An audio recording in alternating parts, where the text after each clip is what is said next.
Hello, everyone. Welcome to the show. Today we are bringing back Ingrid. As you can see, she's all smiling. Yes. So she's now, how do I say, it? Returning the favor. Yeah. So she's going to talk to Claudia, who is a person who has just fresh graduate, looking job hunting. In fact, on LinkedIn, I think that banner where they put seeking for a job, how she should be job hunting. So yes, so she'll tell us things based on her perspective. So questions to Ingrid on how to, as a junior person in this field, what do you do and what is expected of you? So yes, so joining me is Ingrid and Claudia. Welcome to you all. Thank you. Thank you, dear. Yes, so both of you should tell us a little bit about yourselves, starting from Claudia, the new one. I'm Langa Claudia. I graduated recently in 2024 December. I graduated with a degree in cybersecurity and networking, and I am currently pursuing a certification in Security Plus and Network Plus. Yes, that is a little about myself. And I'm currently job hunting, as Deo said. Yes, and I cannot wait to enter the industry and see what the world has in store.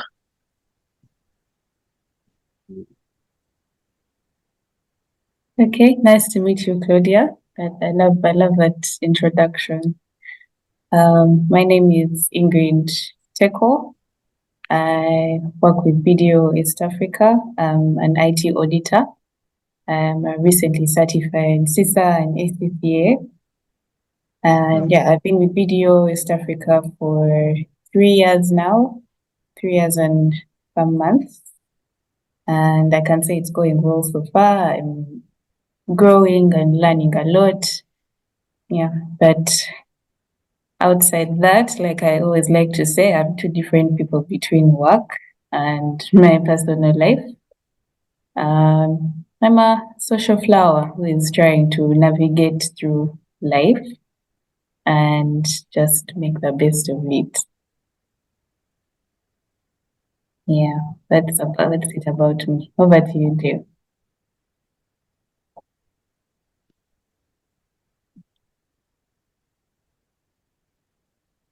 Deo, you're muted. I was saying that today I've come up with new vocabulary, social flower. I'm intrigued.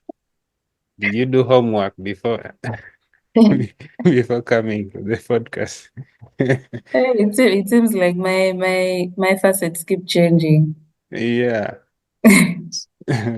So, Claudia, so the whole process is you'll be asking her questions, you answer things which, you as a person who is joining the industry would want to know about. So I'll let you do your thing. I'll just be coming in once in a while just to give more clarification or ask more questions to our senior in the field. Yeah. Okay. So I had Madam Ingrid talked about 3 years in IT auditing. That sounds like a very solid foundation. I want to ask, what were your turning points, your motivation, the entry-level tasks that you use? Like, how did you climb the ladders from entry level to carrying out more complex responsibilities? Okay. And were there tasks that that are very crucial, if any? Yeah. Okay. Thank you for that. So I joined the audit space from a graduate level. So I joined within a graduate recruitment program. And at that point, audit is something that was a concept that was really new to me, I would say. And because of that, I felt like I was on a very steep learning curve. There was so much to learn within what I would say a short amount of time, which was a personal goal. Especially seeing how audit firms work. The growth is pretty much structured, so you can always see at any given point where you're going and what you need to do to get to where you would want to be. So with that, one pivotal moment for me was being given the chance to lead on what I would say were mid-scale audits, because of course when you start, they take you at a pace that allows you to learn, but as you grow. So of course the expectation is that you grow into a position where you can now also lead and train. So that mid-scale audit is a point that gave me the opportunity to teach. And one thing I learned from teaching is the more you teach, the more you learn, the more you grow. So I was able to basically sharpen what I had learned at that point, while also adding on from where I was being trained still by my supervisors, by my managers.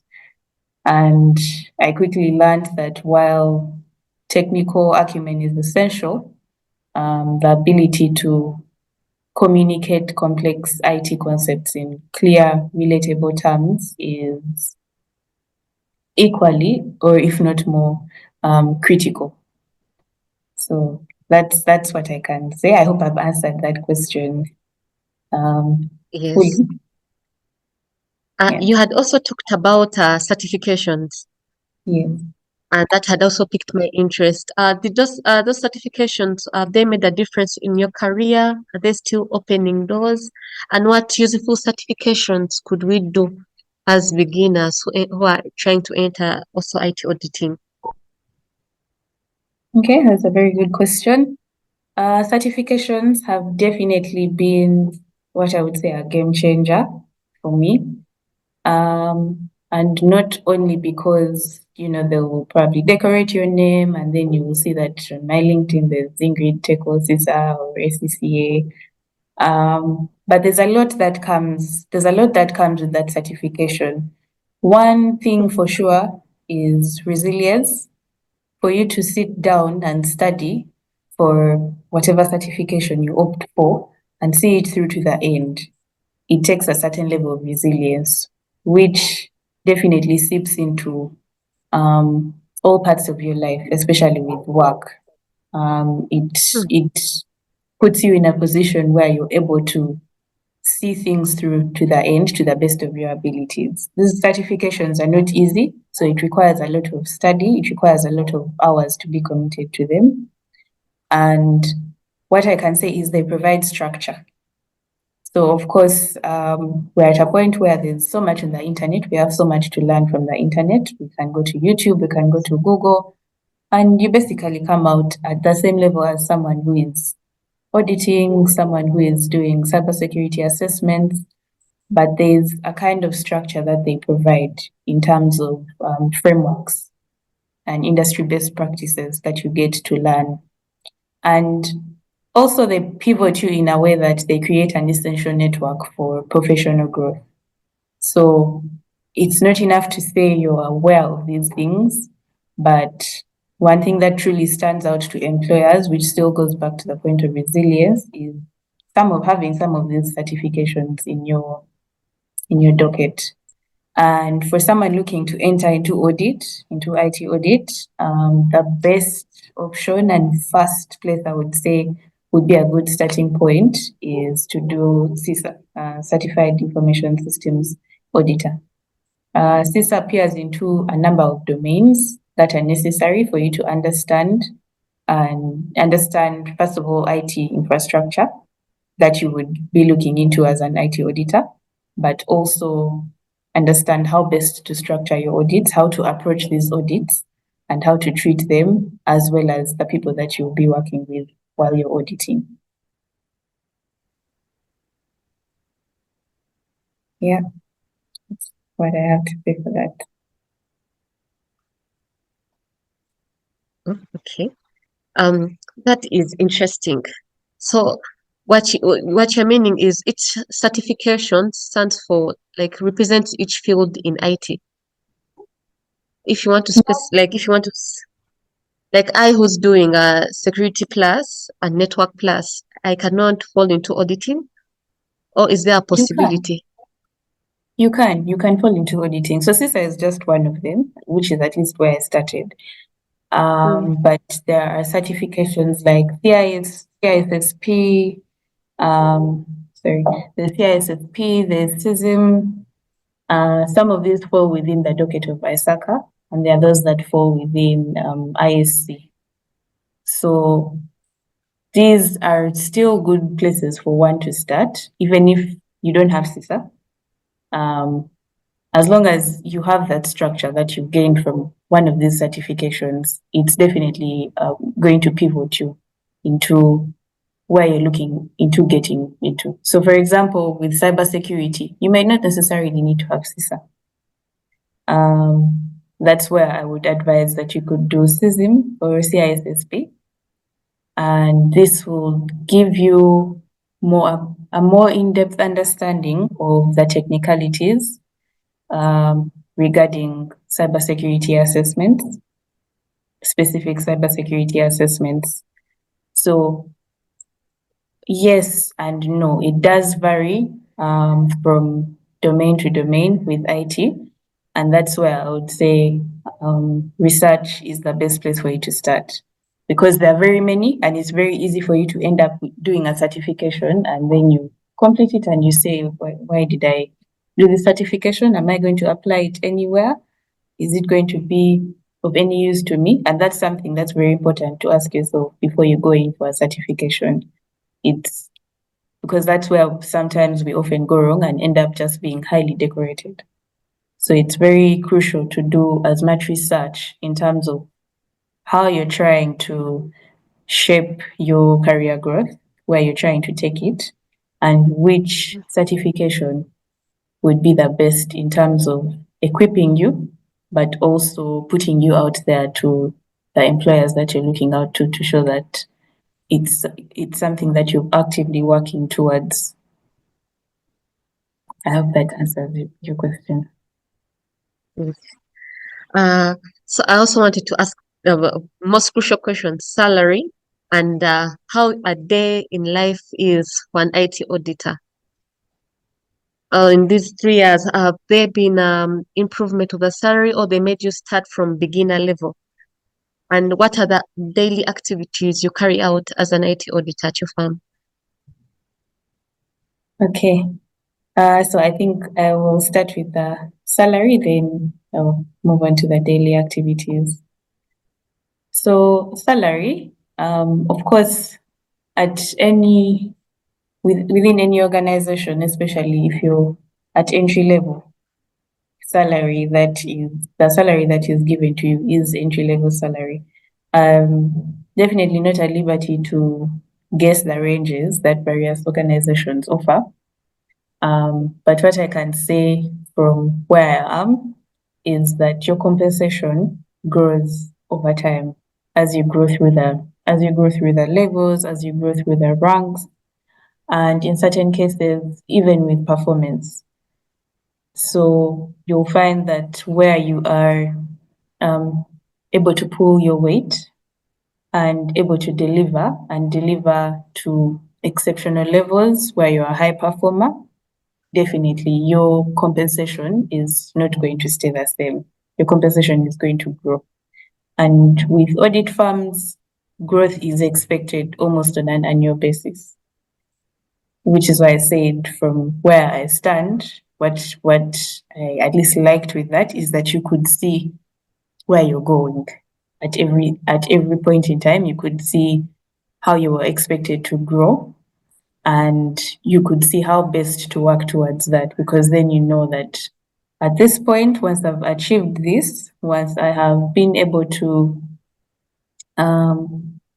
work through my engagements, deliver on clients to the best of my abilities satisfactorily, you know what's coming. So what I can say is that compensation grows over time with your performance, depending on the firm, how the firm handles your growth. It's expected to grow, but you'll definitely expect to start with an entry-level salary. Just remind me what the second question was. The second question was your daily life in IT auditing, the activities you carry out are, yes, because most of us view IT auditing as me personally. I used to view it as someone who just comes in, maybe checks out the security systems, analyzes them, writes reports, and basically how auditors do it, but in an IT sector. So for more clearance on that. Okay, so I think what the best way I can walk you through it is in terms of, let's say you have one specific IT audit that you're carrying out, say for one client, you've been assigned to one client to carry out an IT audit. So it doesn't necessarily start with, say, you walking into the office and then you dive right in, and maybe then towards the end of the week you have a report. It takes a sequential kind of process where you have a number of activities lined up, and the starting point is always planning. So here you're doing planning for the audit, you're planning in terms of the resources, you're planning in terms of the timelines, you're planning in terms of information that you're expecting to review. So that means you're also requesting the client for the information that you're going to review. So if, say, I've started an audit, my day one, my Monday is going to start like that. I'm going to get into the office and I'm going to plan for this client. And at that point, of course, you will have to have, say, what we call an entry meeting, the client. And an entry meeting is where you let them know that this is how we've planned for the audit to go. These are the timelines, this is the team, and this is the information we'd expect to review. And then on from planning, you would move to a stage of risk assessment, which comes in different forms. Comes in terms of information that you're reviewing that the client has provided. It can come in the form of walkthroughs, where you're trying to understand the business of the client, and in the process, you're also identifying risk points that are relevant to the scope that is guiding you, but also the organization. So those risk points could be areas where there could be a shortfall, where there could be a security risk to this client. So that's why you're doing your risk assessments. And as you're doing that, planning doesn't always stop at the beginning. Planning is continuous. So then you plan for the tests that you're going to carry out. Yeah, so now this is probably another day. This is probably like day 6 or day 8 of you coming into the office. You're now setting up the tests that you want to do. You're carrying them out. You're reviewing information that you need to review, and you're documenting the results that are coming out in what we'd call a working paper. A working paper just basically shows where you started, information that you've reviewed, the outcomes of the information that you've reviewed, and any risks that you've now identified at that point. And then from then on, you have a basis to come up with recommendations that are relevant to the client, but that also speak to the risks that you've identified. So I've not only taken you through a day, I've taken you through an audit, but I've also taken you through the steps that you would take within that audit. So as you're coming up with those recommendations, the last step is for you to prepare your report. And one thing I think I've forgotten to add in there is during the audit, especially with audits where we're handling external clients, they like to be informed as they go. Of course, these are issues that you highlight in your report and say these are risks that we found and the recommendations, but it's also essential to basically prep them, but also guide them. At the end of the day, you're not just here to police them. You're here to guide them in terms of how best they can set up their infrastructure to make sure that they are fortified against any kind of malicious attacks or the likes. So throughout this process, whatever you're identifying, you're discussing it with the client, you're letting them know that we found this, and best practice states that this. So like I said, taking you through more than a day, basically. I've taken you through an entire audit. Also, it's a whole process. It's a whole process. So I see time is going, but I wanted to ask you one crucial question about how you penetrated IT audit.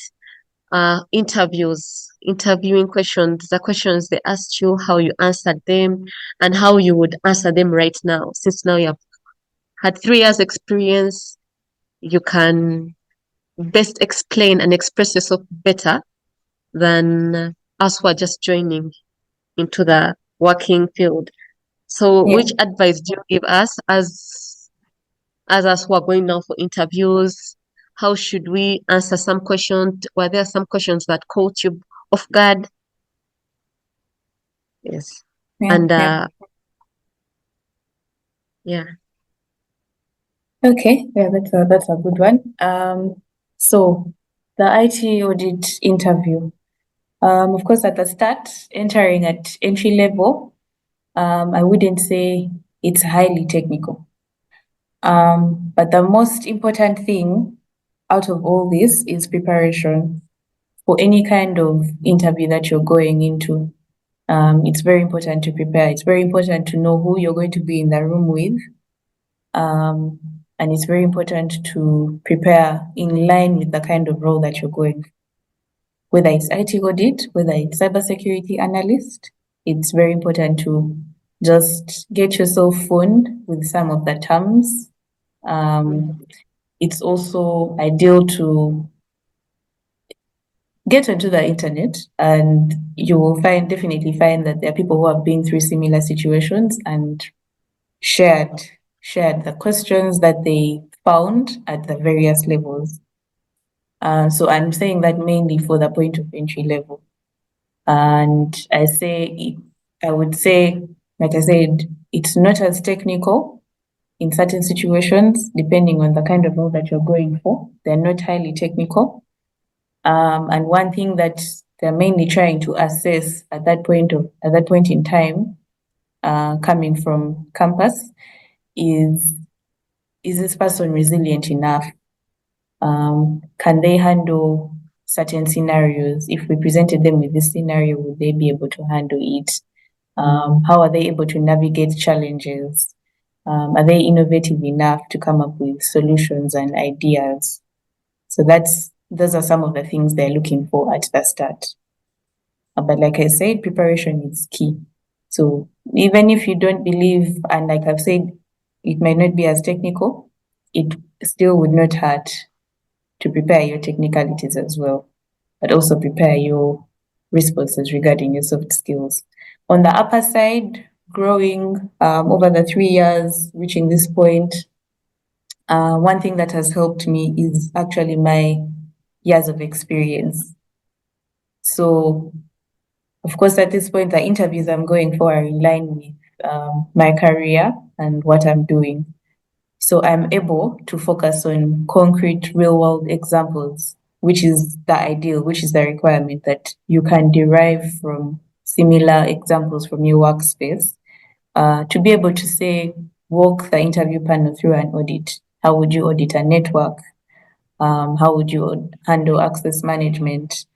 So these are areas that derive from what you've essentially been doing. And what I've learned is that over time, that has calmed down the level of anxiety that would normally arise ahead of any interview. And I think that is one thing that I witnessed in myself, at least with every interview that I've gone for. It's the growth. It comes with the growth.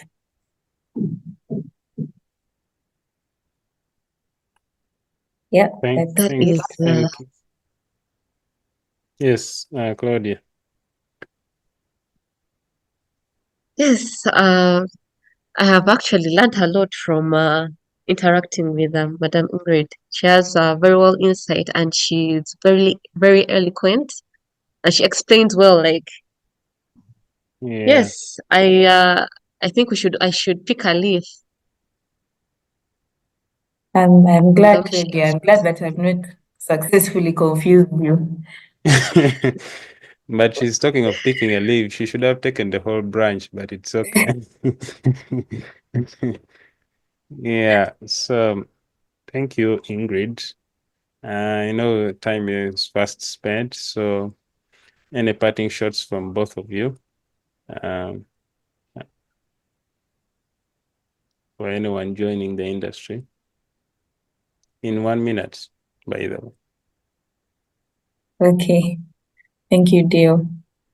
Parting shots from me, I would say for anyone looking to join the industry, and something that I've been highlighting all the way through is resilience is key. If you set yourself to something, if there's an interest that you have, one thing I can say is like, let the curiosity that has sparked in you lead you to learn, to network with people in the areas that you're interested in, lead you to opportunities, taking up certifications, taking up degrees or masters that are going to set you up for success in the path that you're looking to achieve your growth in. And what I can say is that career growth or professional growth is a step-by-step process. It's something that you have to be patient with. You can't jump into it and expect to know everything there and then. You'll definitely meet people who are far ahead of you, and it could either leave you feeling like you don't know enough, or it could leave you feeling like I need to, get to interact with these people more and get to interact with the kind of information that I need more, such that I can learn. So my emphasis here is learning is key. Learning is continuous, never stops. So that's something that will definitely shape your journey. Thank you for that. Claudia, do you have anything apart from getting for her a coffee for her job well done? You know you need to take her out. You know the good spots, so please do the needful. Any parting shots?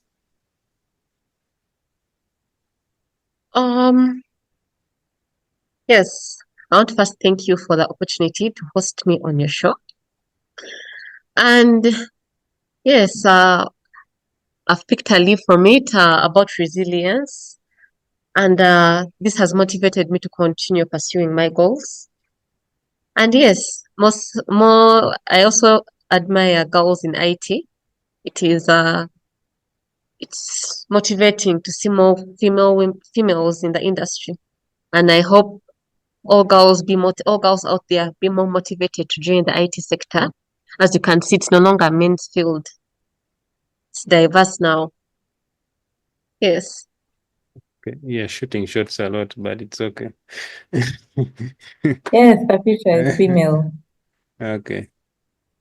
So now with that, I would like to end there. Have a good one.